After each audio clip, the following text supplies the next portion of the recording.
Thank you. Mr. Mayor, thanks for the passport into town.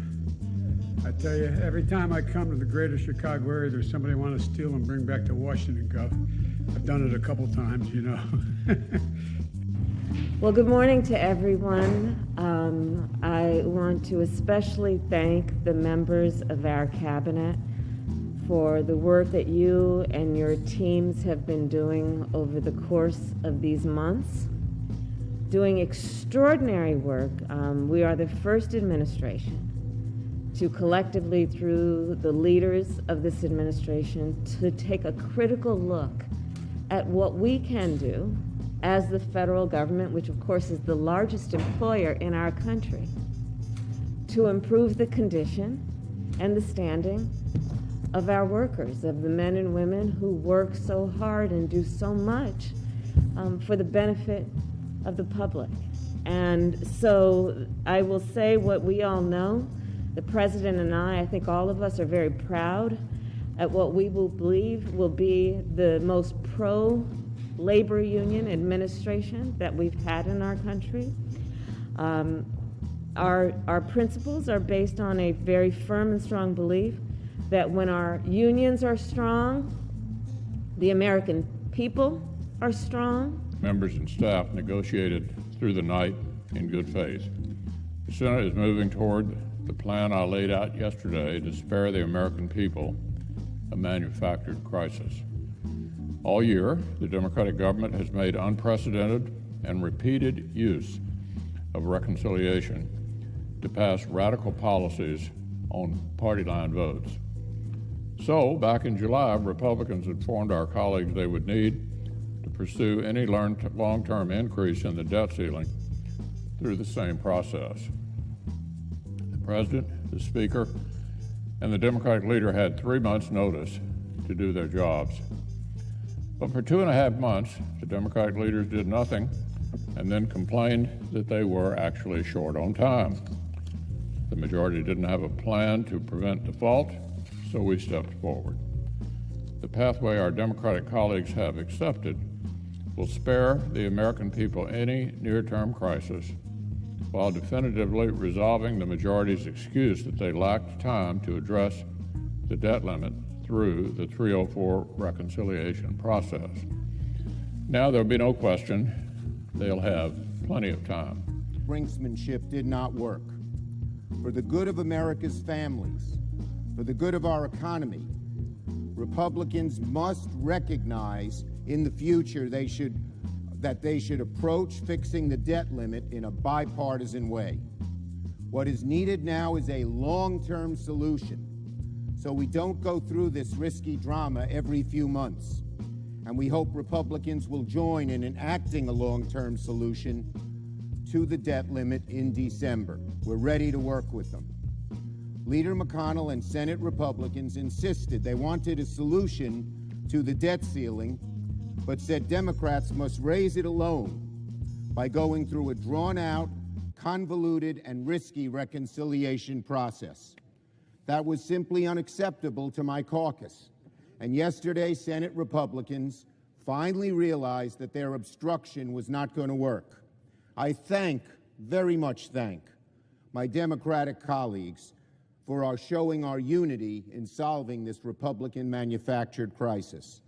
Despite immense opposition from Leader McConnell and Democrats are going to take a short-term debt ceiling increase instead of accepting Republicans' reconciliation offer. Everybody, this is your fourth stimulus check update. Senate Democrats emerged from a closed-door special caucus meeting on the debt ceiling and said they intend to take GOP Minority Leader Mitch McConnell up on his short-term debt ceiling increase. Multiple senators and aides told ABC News Democrats are rejecting McConnell's offer that would have Republicans expediting Democrats passing a longer-term debt ceiling increase, using a special budget reconciliation process that they're using to pass a multi-trillion-dollar social spending bill. Elizabeth Warren told reporters McConnell caved, and we intend to take this temporary victory, and then try to work with the Republicans to do this on a longer-term basis.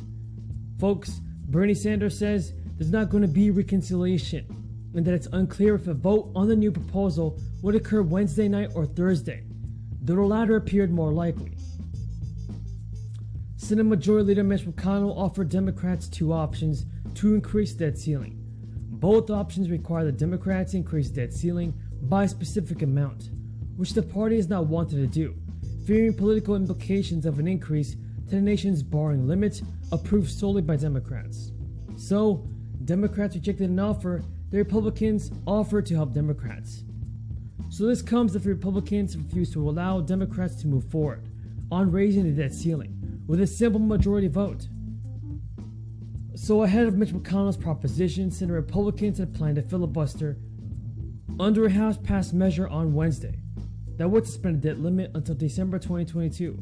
At least 10 Republicans will need to join all Senate Democrats to break the GOP filibuster and allow a simple majority vote to pass the bill, which President Biden has called for, telling Republicans in a meeting with business leaders earlier yesterday to get out of the way.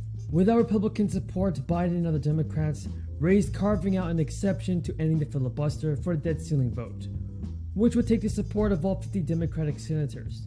But it doesn't seem to be a pathway forward either. Joe Manchin, who along with fellow Senate Democrat Kyrsten Sinema, has balked at the changes to the filibuster rules, and dug into his position earlier, putting the responsibility of the economic crisis squarely on the shoulders of the Senate leaders. Schumer had said earlier on the floor that the Senate must move forward with the responsible thing and vote to allow the U.S. to keep paying its bills. Schumer said Republicans' obstruction on a debt ceiling over the last few weeks has been reckless and irresponsible, but nevertheless, Republicans will today have the opportunity to get where they wanted to be. The first and easiest option is this: Republicans can simply get out of the way, according to Chuck Schumer. But Democrats and Biden have reiterated that paying off U.S. debt is a historically bipartisan measure, and that the funds Congress would be approving were spent in part under then Senate Majority Leader Mitch McConnell. McConnell has repeatedly said the Democrats should have to hike the debt limit to cover the cost of potentially trillions of dollars in yet passed parts of Biden's agenda. Though the debt limit must be raised to cover spending that already took place under the former president's administration, with unified GOP support.